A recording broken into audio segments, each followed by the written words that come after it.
another 40 acting down, plus dy acting up, right? And then we solve for dy, we've got positive 20, bring it to the other side of the equation, dy is equal to negative 20 pounds, which means it's 20 pounds acting down, right? And then to find the moment at D, all I need to do is sum a moment, right? At any point, but we're gonna sum the moments at D and set it equal to 0. And 0 is equal to, well, 40 times 4, 40 times 8, right? 40 pounds times 4 feet plus 40 pounds, whoops,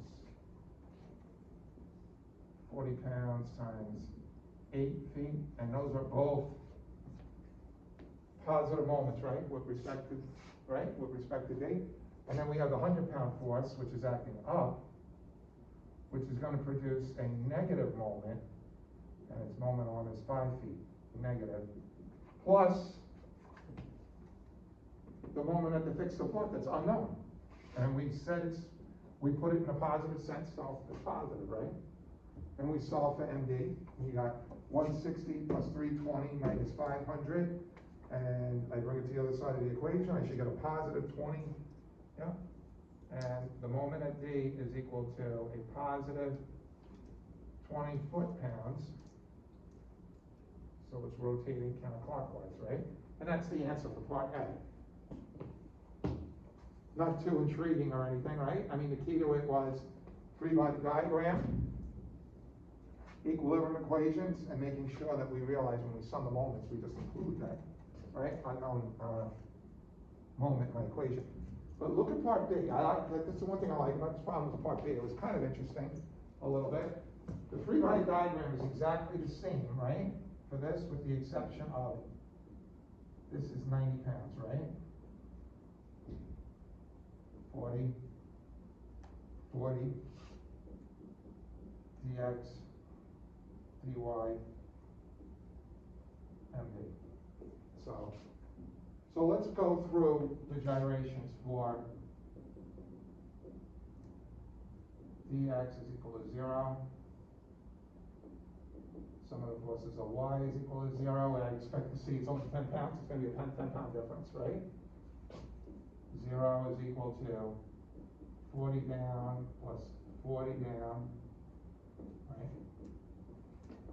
Plus 90 pounds up plus dy, and dy winds up being equal to now negative 10 pounds, right?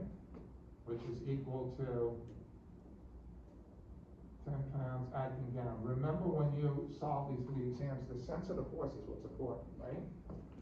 Maybe not so much the fact that that's a negative sign, but it's that sense. The sense of the moment. Now let's do the moment equation. Again, sum the moments at D, set it equal to 0. 0 is equal to 40 times 8.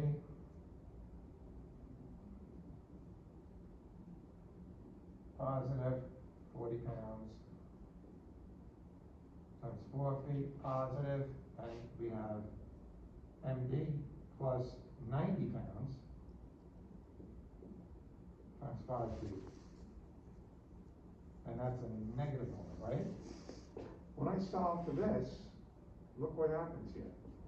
We got 160, 320, add them together and subtract it from 450, and the moment of D should be equal to, yep, negative 30 pound-foot, which is equal to 30 pound-foot with that sense. So it makes sense dx didn't change, right?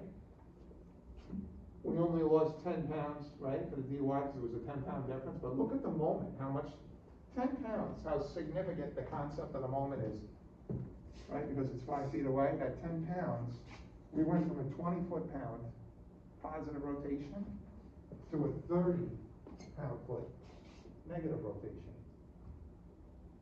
Because obviously 10 pounds times 5 feet is 50 foot-pounds, right? That we subtracted off of it. But that's how powerful that is, right? A small change in a weight like that can result in a completely different answer, right, in the end, where, I mean, even the sense is different, so we would have to be careful on how we would design that connection to resist that contributing, couple, right? What do you guys think? You have any questions? No? You wanna take a picture? I'll call in.